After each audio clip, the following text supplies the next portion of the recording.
Hadir Bu. Akif. Hadir Bu. Putri. Hadir Bu. Aldo. Hadir Bu. Angel. Hadir Bu. Bagus. Bagus. Kelihatannya kalian semangat sekali ya. Ya Bu. Sebelum kita memulai kegiatan pembelajaran MIPA, alangkah baiknya kita berdoa dulu. Satu orang Ibu minta. Putri. Silakan Angel. Baiklah teman-teman semuanya, sebelum kita memulai pembelajaran hari ini, marilah kita berdoa. Berdoa dimulai. Dalam nama Bapa dan Putra dan Roh Kudus. Amin. Doa selesai. Terima kasih ya Angel. Bersama Ibu. Sebelum memulai materi, Ibu ingin kalian berdiri dulu. Kita pemanasan nyanyi dulu ya. Nyanyi apa Bu? Supaya kalian sudah. Ini mata Bu. Nyanyinya Garuda Pancasila. Nyanyi apa Bu? Nyanyi Garuda Pancasila ya. Semuanya tahu kan lagu Garuda Pancasila? Tahu. Boleh kalau mau.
Baik, pada pertemuan kali ini materi kita yaitu tentang peluang dan tantangan penerapan Pancasila.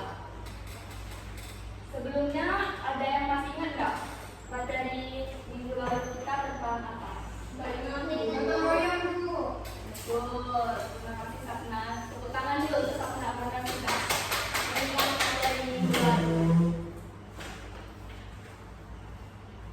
Jadi, Ibu akan membacakan tujuan pembelajaran kita hari ini, yaitu peserta didik diharapkan mampu mengidentifikasi peluang dan tantangan penerapan nilai-nilai Pancasila dalam kehidupan global, di mana karena kecanggihan teknologi informasi, seseorang dapat berinteraksi dengan orang lain di wilayah, daerah, dan bahkan negara yang berbeda. Ibu ingin bertanya kepada kalian, pada era digital ini seperti apa contoh penerapan Pancasila yang kalian lakukan hari ini?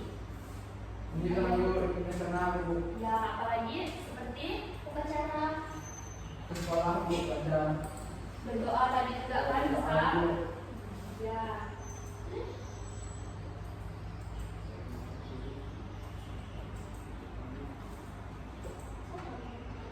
Jadi di materi peluang dan tantangan penerapan Pancasila, yang pertama, upaya untuk menerapkan Pancasila dalam kehidupan sehari-hari merupakan hal yang paling menantang dari materi Pancasila, terlebih di era revolusi industri 4.0 sekarang, di mana laju perkembangan teknologi begitu cepat. Nah, perkembangan teknologi di industri 4.0 ini perkembangannya itu sangat cepat, di mana semuanya menggunakan teknologi yang sudah begitu canggih. Karena teknologi yang sudah begitu canggih itu banyak sekali masyarakat itu seperti memanfaatkan teknologi karena kecanggihan dari teknologi itu. Pada era sekarang, berkat perkembangan teknologi informasi, dunia seolah tak berjarak.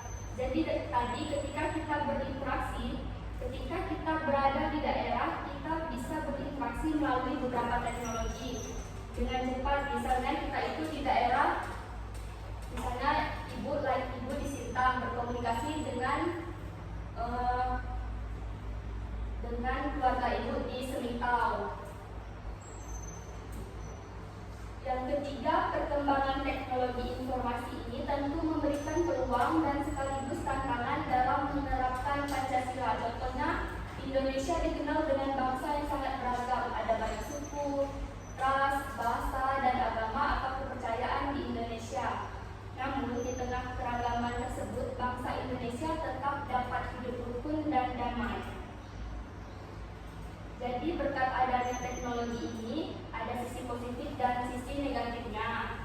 Sisi negatifnya di mana sisi positif itu menjadi peluang buat kita, dan sisi negatifnya itu merupakan tantangan dalam menerapkan Pancasila.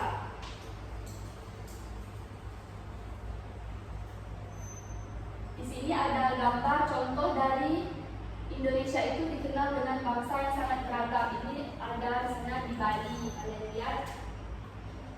Di Bali itu misalnya ada tradisi seperti ngejot, memberikan makan kepada tetangga yang berlangsung dan mengharmoniskan pemeluk Islam dan Hindu.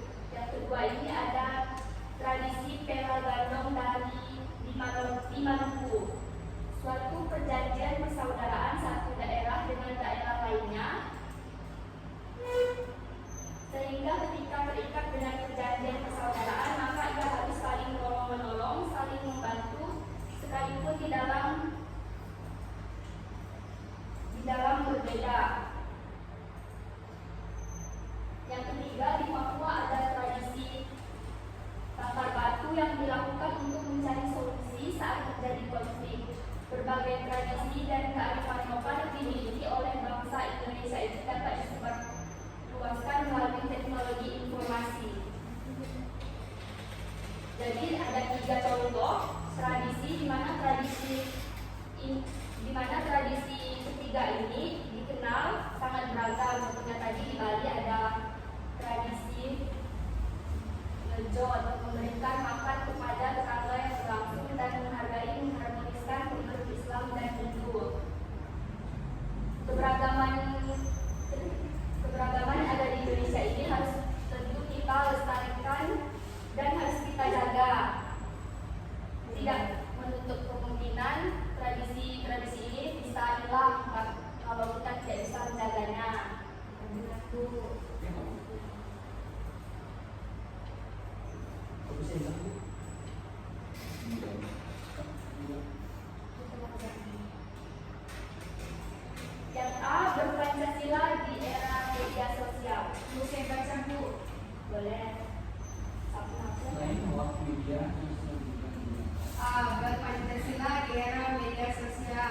Selain hoax, media sosial juga digunakan untuk menyebarkan ujaran kebencian, pemikiran intoleransi, dan radikalisme. Sejumlah lembaga penelitian telah menunjukkan betapa masuknya penyebaran hoax, ujaran kebencian, intoleransi, dan radikalisme yang dilakukan melalui media sosial. Namun, di sisi lain, media sosial juga dapat digunakan untuk menyebarkan sejumlah gagasan dan program yang baik. Aktivitas mengumpulkan dana melalui media sosial untuk misi kebaikan seperti membantu pengobatan orang yang sakit, memperbaiki rumah, dan sebagainya banyak dilakukan.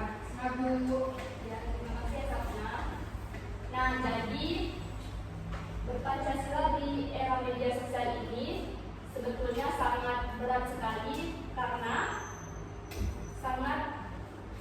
orang-orang itu dengan apa menyebabkan ujaran kebencian seperti pemikiran intoleransi, radikalisme itu dengan mudah. Nah, mereka itu dengan membuat status, bila status tersebut seperti memojokkan orang lain, sehingga merupakan sebuah tantangan di era media sosial ini. Menurut data yang dirilis di tahun 2019 ini, pengguna media sosial mencapai 150 juta atau sebesar 56% dari total populasi rakyat Indonesia. Dan setiap tahunnya pengguna internet terus mengalami peningkatan yang signifikan. Jadi selain hoax, media sosial juga digunakan untuk menyebarkan ujaran kebencian yang seperti Ibu bilang tadi, pemikiran intoleransi dan radikalisme. Sejumlah lembaga penelitian telah menunjukkan betapa masifnya penyebaran hoax, ujaran kebencian, intoleransi dan radikalisme yang dilakukan di media sosial.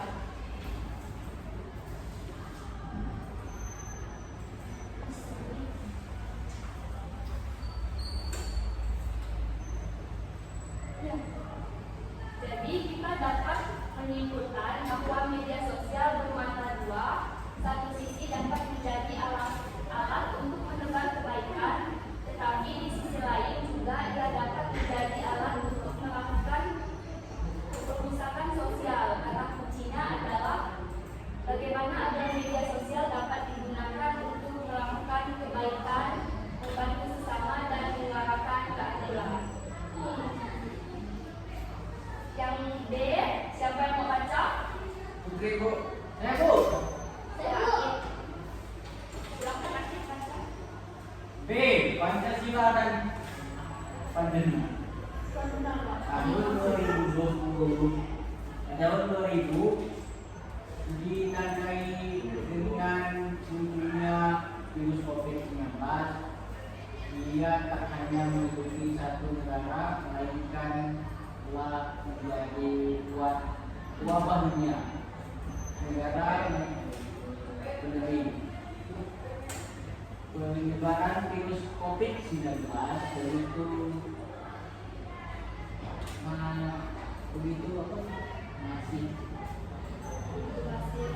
masif sebagai pandemi tertentu. Sebab penanganan terhadap penyebaran COVID-19 tidak hanya dilakukan oleh satu orang, satu kelompok ataupun negara.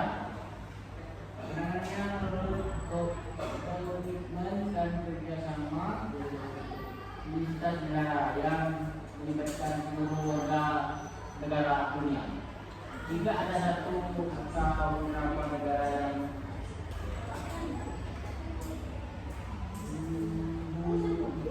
panas atau tidak memiliki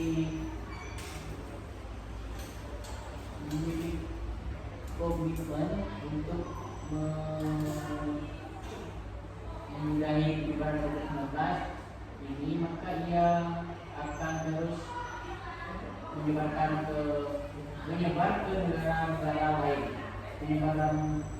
Penyebarannya lalu lintas orang menjadi begitu masif sehingga ia bisa menjadi media penyebaran virus wabah ini. Saya udah yakin. Terima kasih.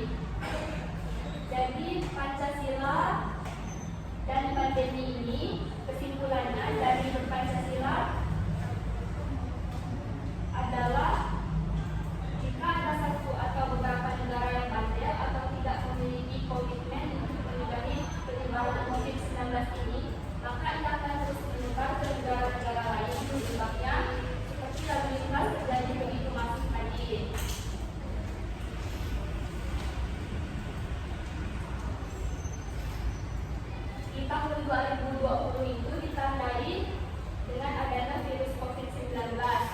Penyebaran virus ini begitu masif sebagai pandemi, tentu saja penanganan terhadap penyebaran COVID-19 tidak bisa hanya dilakukan oleh satu orang saja.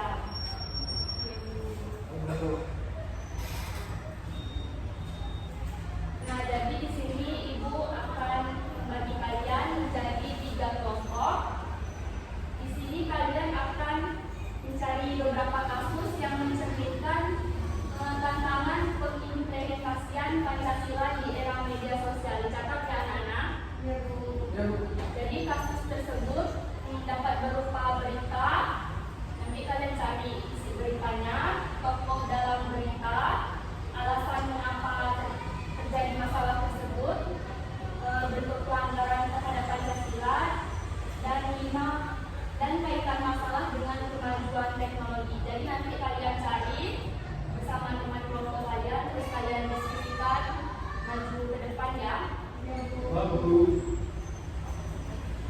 Jadi untuk satu kelompok 2 orang.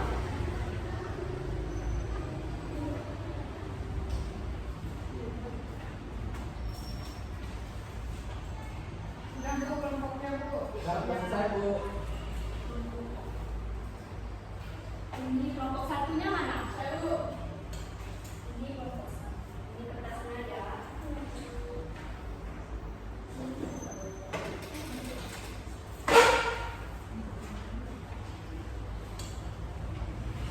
Ini kelompok 2 yang mana?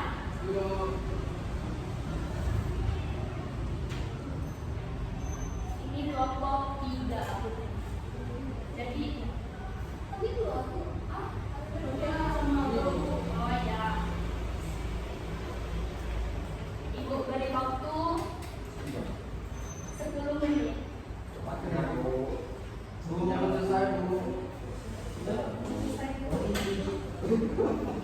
Bodi cari jawabannya.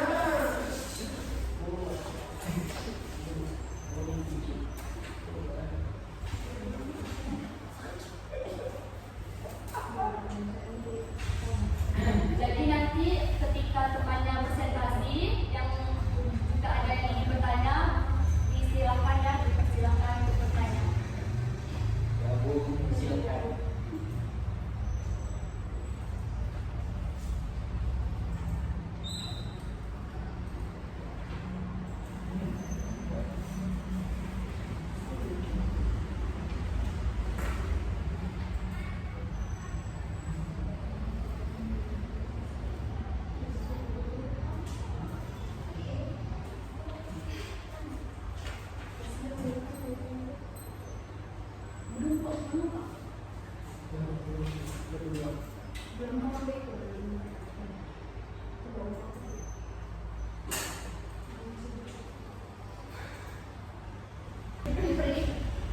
Tidak ada kelompok yang sudah selesai belum? Kelompok satu ya.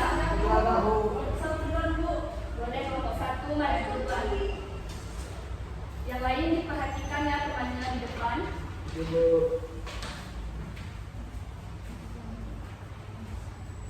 Baiklah, kami dari kelompok 1 akan mempresentasikan hasil presentasi kami. Mulai dari Putri. Kasus penyebaran hoak dan ujaran kebencian. Masalah atau isi berita. Media sosial menjadi sarana penyebaran berita palsu atau hoak dan ujaran kebencian memicu konflik sosial, terutama terkait isu SARA, yaitu suku, agama, ras, dan antar golongan. Tokoh dalam cerita itu adalah pelaku penyebar hoak dan masyarakat yang menjadi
Twitter, dan Instagram.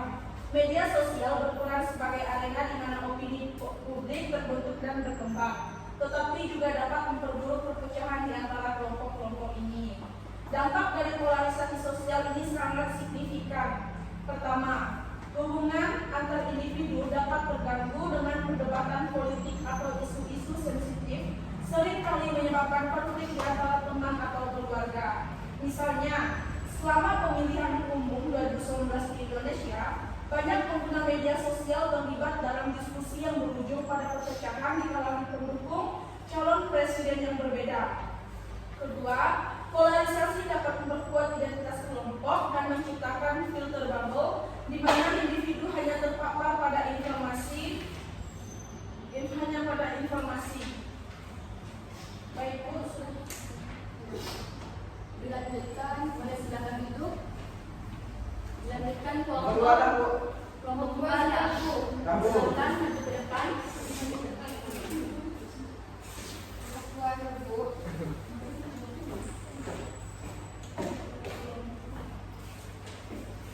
Baiklah, saya dan Doni akan mempresentasikan hasil diskusi kami, yaitu kasus polarisasi sosial akibat algoritma media sosial.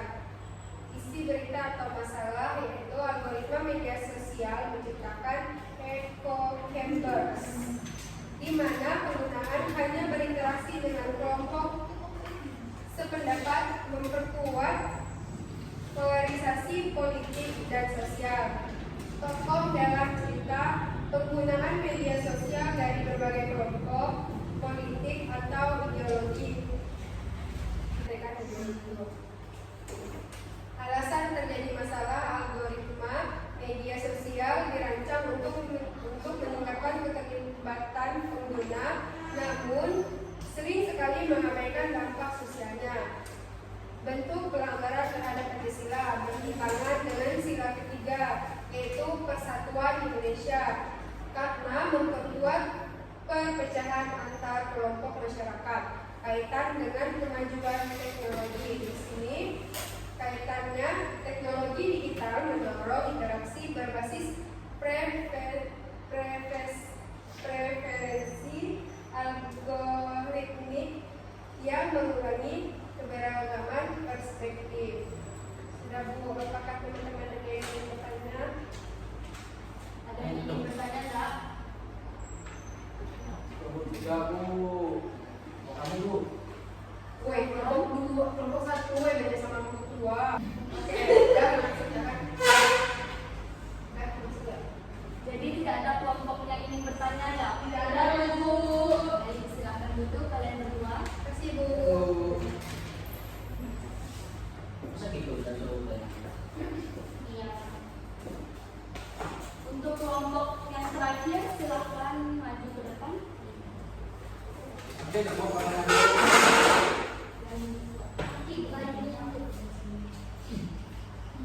Aldo.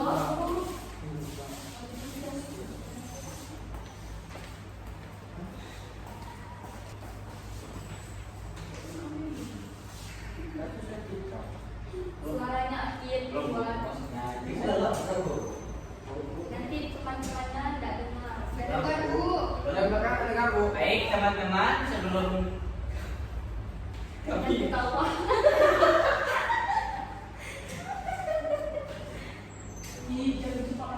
Iya, diam.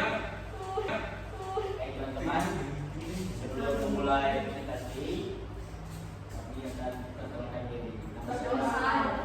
Oke. Jadi kami akan membacakan presentasi ketiga, kasus etika komunikasi online. Yang pertama, banyak penggunaan media sosial melakukan komunikasi kasar, tidak sopan, atau bullying, atau di dunia maya. Itu cerita bullying adalah dan dilakukan tindakan kasar. Alasan terjadi masalah anonimitas di dunia maya membuat orang merasa bebas berperilaku negatif tanpa konsekuensi langsung. Dalamnya ada tentang untuk pelanggaran terhadap Pancasila. Itu melanggar sila kedua, fungsi yang tidak beradab karena tidak menghormati hak dan martabat orang lain. kaitannya dengan pada teknologi, media sosial merupakan platform untuk perilaku negatif tanpa penguasaan etika dan moral. Sekian presentasi dari kami. Jika ada yang bertanya, kami di sini. Tidak ada dulu. Kalau tidak ada, cukup. Kalian berdua silakan kembali ke tempat duduk yang masing-masing. Makasih Bu.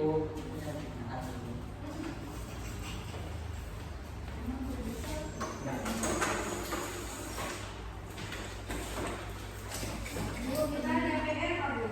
Nanti ada PR-nya ya, tunggu. Jadi ketiga kasus ini kesimpulannya itu menunjukkan bahwa kemajuan teknologi digital membawa tantangan serius bagi pengimplementasian nilai-nilai Pancasila. Terus tantangan tersebut meliputi seperti penyebaran hoaks, polarisasi sosial, degradasi etika, dan lain-lain. Konten negatif serta penurunan pemahaman nilai-nilai Pancasila. Untuk mengatasi tantangan ini diperlukan penguatan literasi digital seperti pendidikan etika sejak dini serta regulasi yang mendukung penerapan nilai-nilai Pancasila di dunia maya. Jadi Ibu akan memberikan tugas untuk kalian karena materi kita sudah selesai, sudah cukup sampai. Jadi materi kita pada hari ini sudah selesai. Ibu akan memberikan kalian tugas di rumah. Tentu kalian kerjakan ya. Tidak ada yang tidak mengerjakan. Jadi tugas kalian itu membuat kesimpulan tentang materi kita hari ini, yaitu tentang peluang dan tantangan penerapan Pancasila. Jadi kalian nanti membuat kesimpulan dan dibuat seperti mapping map. Kalian tahu kan? Tahu.